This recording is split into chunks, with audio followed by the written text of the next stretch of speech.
What's going on, everybody? Oh boy, it's that time. So, let me zoom in a little bit on my beautiful face. Oh my goodness. Alright, it's time to talk about the roster moves that have been made.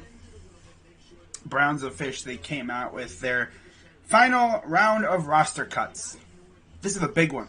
27 players, I believe, were given their pink slip. Some of them may get a redemption tour here via practice squad. But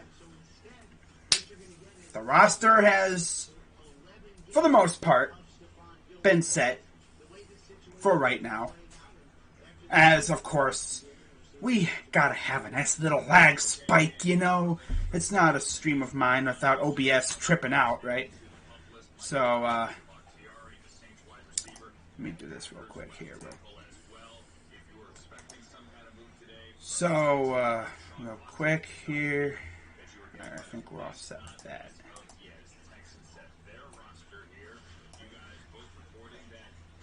Alright. So, don't need that anymore. I'm sad we cut red wine and porter. I know, but it had to be done. So we're going to go through this right now. Some of these were actually kind of not really that shocking. I was expecting like a big move. The most shocking one was a move that I think we were kind of expecting. But anyways, let's get on with it as, there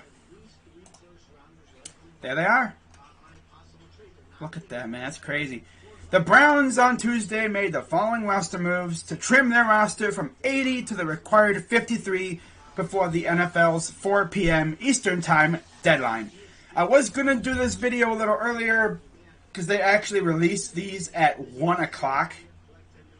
So, I mean, I could have done the video right then and there. But I wanted to wait until the deadline just to make sure there was no last minute changes. So, oh, wait, where am I at? Okay, it's right here. Right here. Yeah, right there. As I'm probably like a robot. Me doing all that dancing crap with the lag spike, that must look really ridiculous. You know? But anyways, let's go through it. Because I know these guys will be going through it. So, we placed 2 players on IR. And I believe there might be 2 more. I believe I heard like Michael Dunn and Jacob Phillips, who they honestly believe could be back. Yeah. Now the thing is, now that the 53-man roster is set, you could place guys on IR and designate them to return. If you're confused, prior to today, if you placed a guy on IR, they wouldn't be able to come back. But now they can. So we placed Drew Forbes, a.k.a. Prospect X, who has not played a down, right?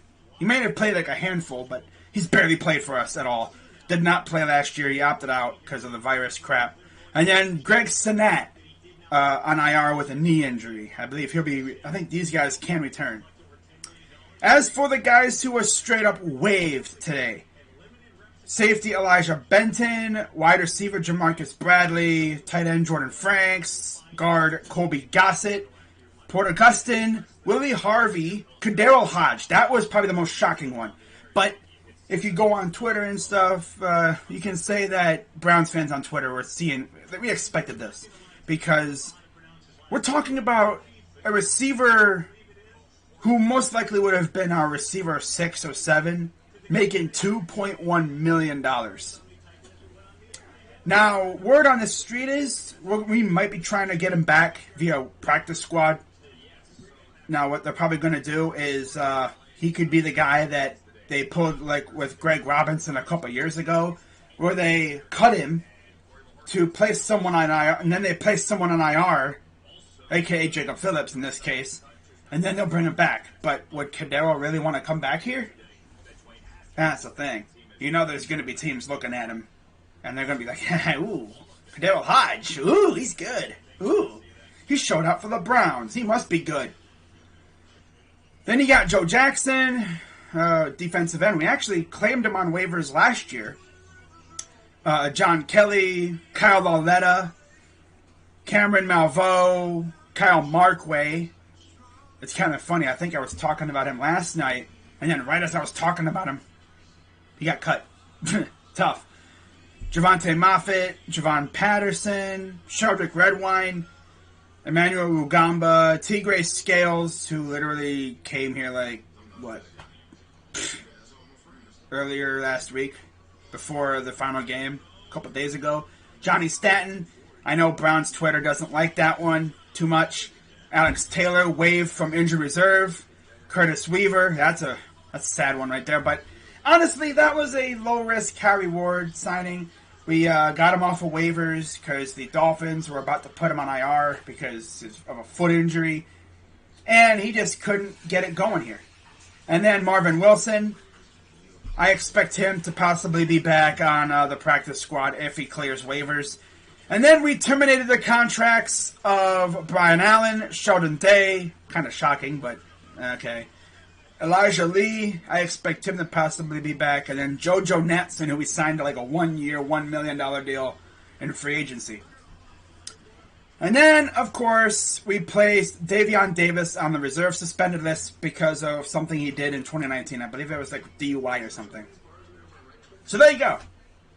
That is the list of guys that are not here no more. We'll see how many of these guys get picked up off waivers tomorrow. If I had to predict who gets picked up, I'm going to say, I could see like Gossett or like Hodge. I could see Hodge getting picked up. John Kelly, maybe. Lauletta, yeah. Especially with how he showed out in preseason. Patterson, maybe. Redwine, possibly. Rugamba, maybe. Stanton, I don't really know. Weaver, maybe. Wilson, yeah. And then, of course, we terminated those four. And then Davion Davis. So now you're probably wondering, what does that leave us with? Well, let's go through the depth chart, shall we? So I'm going to get rid of this. I'm just going to read it off. So at quarterback, we have two quarterbacks, Baker Mayfield and Case Keenum. Okay. I know Anthony doesn't like that too much. He doesn't like Case, apparently. He thinks we need more depth, but I think we're all right. I mean, you can only have a certain amount of quarterbacks. Although, word on the street is we might be signing Nick Mullins to our practice squad. Mullintana, as 49ers fans, I guess, call him. Some of them call him that. Pretty interesting name. I know Eagles fans say he's trash. I mean, maybe we can revive his career like we kind of did with Lauletta. I don't know. We have, for right now, 4 running backs and a fullback. And yes, as of this moment, we have kept both Felton and Johnson. I thought we were going to, and we did. And then, of course, you have Janovich. Tight ends, we only have 3. Hooper, Njoku, and Harrison Bryant. That is pretty interesting. Only 3 tight ends. Interesting. Usually you'd keep 4, but I guess we might look at one via waiver claims tomorrow. Don't be surprised. You know? Offensive line, Bitonio, Treader, Teller, Conklin, and then of course you have Dunn. I think will be going on IR. If I'm not mistaken, it's Dunn. One of either Dunn or Hance is going on IR. I think it's Dunn. And then Forbes, like I mentioned earlier, going on IR. Hudson, Harris, Hubbard. Those guys are going to be here. So yeah. Yep, Wills, Bitonio, Treader, Teller, Conklin. That's a damn good offensive line. Freaking love that. Then, of course, you have the receiving core. Landry, Beckham, Peoples-Jones, Higgins, and Schwartz. I'll say this. It's a pretty fast receiving core. Now, what really gets me is what we're doing on defense. 3 defensive ends for right now. Garrett, Tack, and Clowney. Now on the inside, for right now, again, we have the Maliks, we have Billings, Elliott, and Tommy T. Linebacker, We, I believe, have like almost like, what, 7 linebackers? Takitaki, Walker, Mack. You have Phillips, who's going on IR. Malcolm Smith, Fields, and Owusu Koromoa. But yeah, it's 3, 4, 5, 6, 7. So when Phillips goes on IR, that's going to be 6 available, and then we'll see if Phillips actually does come back. But they think he can, so okay. I mean, if you think he can come back, that's dope. That'd be nice. I would love to see him back here. Because he was slated to be one of the big premier players for this team this year. But of course, the injury bug apparently does not like LSU Tigers. That sucks. And then you look at the secondary. Ward, Hill, Green. Freaking love that. That we literally snagged Green off of undrafted free agency, and he's been pretty good for us.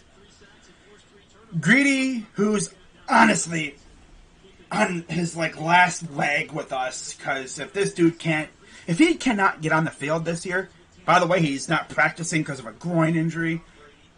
If he cannot get on the field this year, if he can't play at least 95% of the snaps, and if Greg Newsome balls out, ooh, that's going to be hard to justify keeping him. Man, Greedy has to ball out this year. He has to. Because Greg's been looking good in camp and stuff. And Greg, man, he was a freaking ball hawk at Northwestern. And then you have MJ Stewart, who, is he even practicing? I don't know. And then at safety you have Ronnie Harrison, John Johnson III. Then you have Delpit and LeCount. And then the special teams, it's Jamie Gillen, Chase McLaughlin, of course Charlie Hewlett, and according to Coach Stefanski, it sounds like Felton and DPJ will be doing the returns. We'll be returning kicks and punts. Let's see what else they're saying on Twitter. Wait, what? Malik McDowell said when he was in jail, he told everyone they were there he would play football again. Well, look at that. Dude I don't think he's played a single snap in the regular season. And, looks like he's about to. Leave it to Andrew Berry to bring in 2 reclamation projects and have them both look good. Because now they're going to have a freaking tree trunk-sized chip on their shoulder. Stefanski, okay, so Demetric Felton will be the team's kick returner.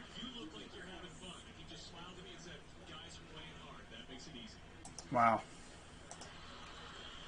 Lions release kickers Randy Bullock and Zane Gonzalez. They have no kickers. That's tough. They might be doing like something where they place someone on IR. That's another thing too. It's like we have Chase McLaughlin, but do not be surprised if we sign a guy like Nick Folk, for instance, who got cut today from the Patriots. Because if they don't think Chase is the best option, they could always go and sign one. Or not trade for one, but sign one. Alright, let's see what else we got here. Wow, so Malik McDowell said the Browns were the first team to contact him. Nice. Wow, okay, let's see what the chat's saying. Hodge cut, I said it. Everybody was mad at me. I mean, they didn't think will not come back. He's out for the year. Achilles. Phillips is not out with an Achilles. It's a freaking, I think it's something to do with his arm. It's like a torn, quad or something. It's like something with his quad. It's not an Achilles. Kyle threw his job away last night. Mass Perryman got cut by the Lions. We do not have a kicker, too. Yeah, we do. Chase McLaughlin. Bro. But after, that one kick, I would not be shocked if we, sign one to compete. Because that's sad how Chase won the job via injury. But, Chase has been looking good. But I'm sure Browns fans on Twitter are going to be like, hey, we should sign this kicker or that kicker or this guy or that guy. Alright, what else? Oh, Jordan Howard got released by the Eagles. Wow. Jalen Samuels and B.J. Finney released by the Steelers. Nickel Roby Coleman released by the Lions. J.O.K. returned to practice today. That's good. He actually, I think, had like an oopsie in the weight room. He had stitches in his head, so he couldn't practice last week. But it's good to see him back.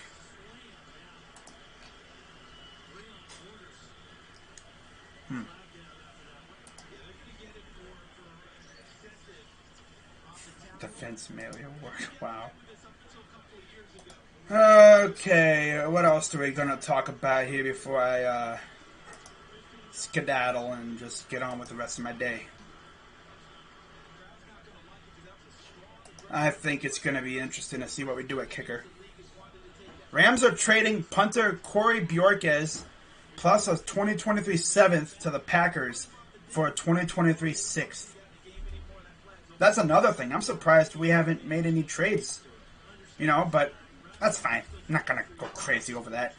Michael Badgley cut by the Chargers. That's another name to add to the possible kicker list for us if we do look at one of those. Oh, here we go, guys. So, you guys have heard about the whole Bishop Sycamore fraud school thing, right? Where I guess they had kids who were, they said they were high schoolers, but really they're like JUCO dropouts mostly. You had some legit high schoolers there, but I'd say like the majority of those kids looked way older than freaking 15, 16, 17 years old. Like, they interviewed one of the kids there that I think he left to go back to his old high school for his senior year, I guess. He said, I was 15. You bet there was freaking 19, 20-year-olds there. Well, Governor Mike DeWine tweeted out, I have asked Ohio Education to can't even speak, my God, conduct an investigation into Bishop Sycamore to ensure compliance with Ohio law and to ensure the school is providing the educational opportunities Ohio students deserve. That's cap. What education? They were never providing an education. They were providing an education. No, education. From freaking SpongeBob, you know, the rainbow thing. Education. Like, the kid that they were interviewed, Complex did an article about it and stuff.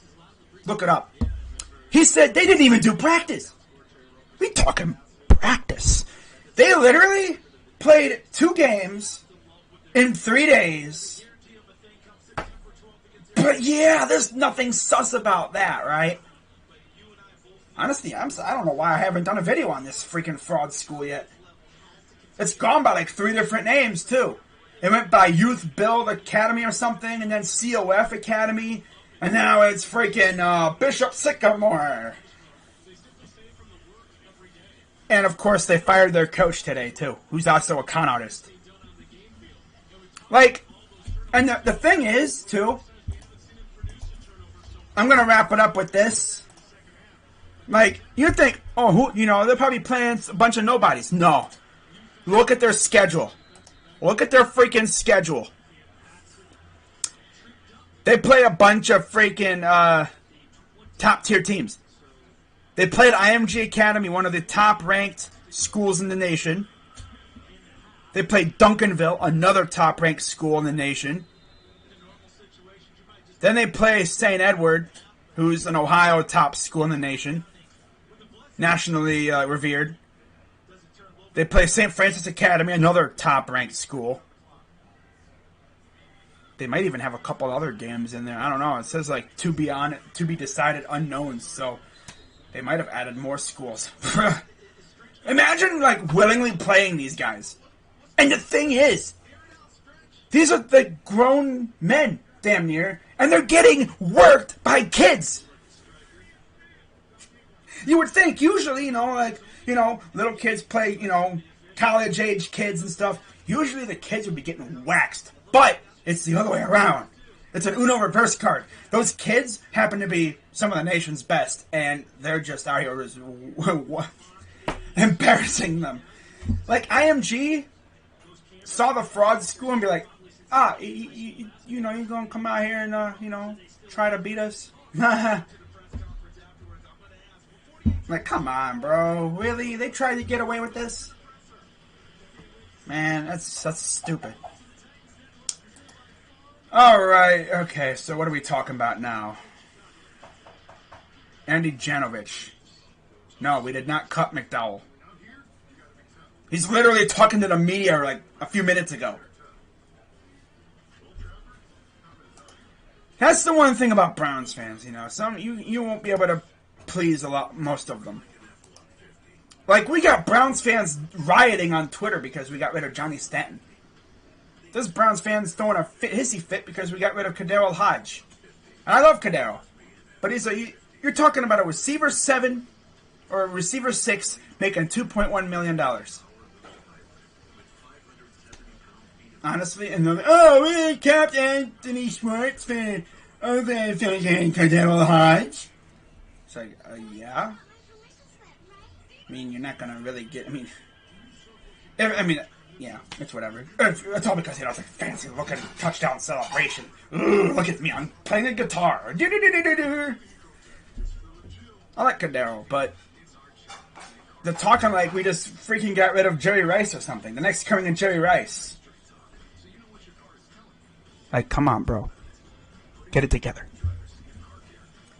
Now, with that being said, if we do make waiver claims tomorrow, obviously we're going to be putting Jacob Phillips on IR, DTR. We'll see if he comes back this year. I think, like I said, I think the same thing goes for Michael Dunn, so that'll open up some more spots for us. Now, if we were to claim anybody, other than the 2 players, the 2 spots that we have, so if we claim any more than 2 players, we would have to cut that corresponding amount of players. So if we claim, let's say, 4 players, well, 2 of those spots would be filled from the IR openings, and then we'd have to cut 2 more players. So I would not be shocked here if they went out and got rid of Tommy T, because honestly, Tommy T hasn't shown a whole lot to me. Some people might even say we should have kept Marvin Wilson over Tommy T, because Tommy T,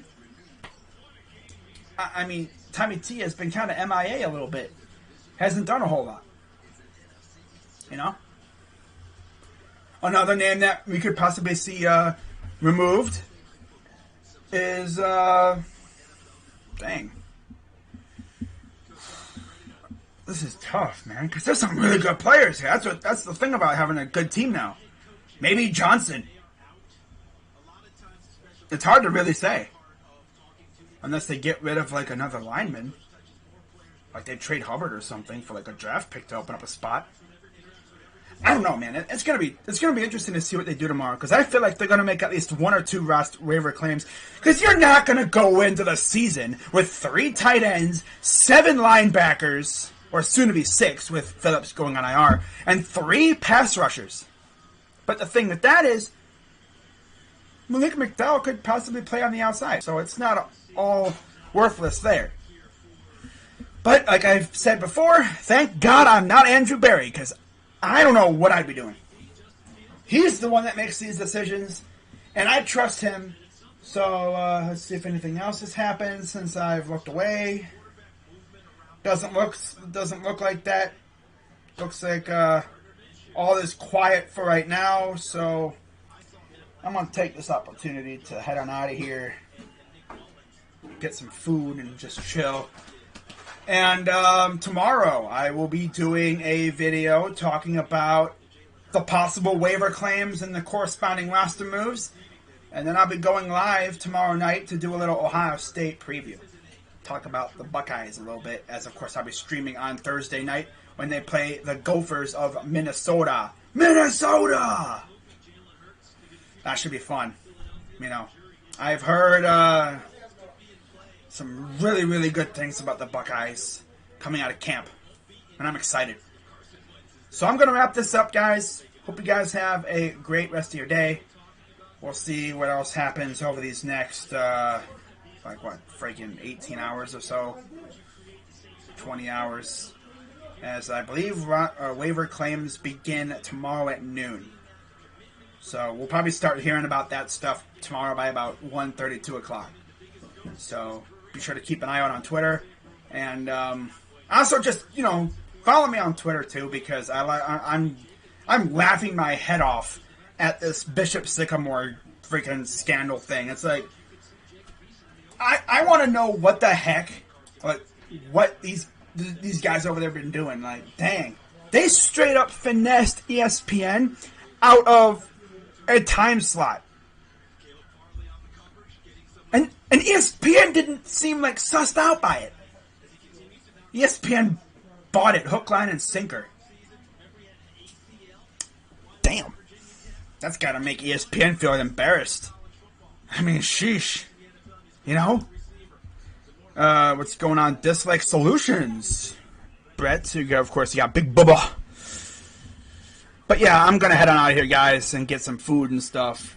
And see you guys tomorrow. So with that being said, see what other moves we make. Watch, the moment I end, they're going to make a trade or something. I'll be, I got to go back to make a video. But yeah, see you guys tomorrow. I'm crazy.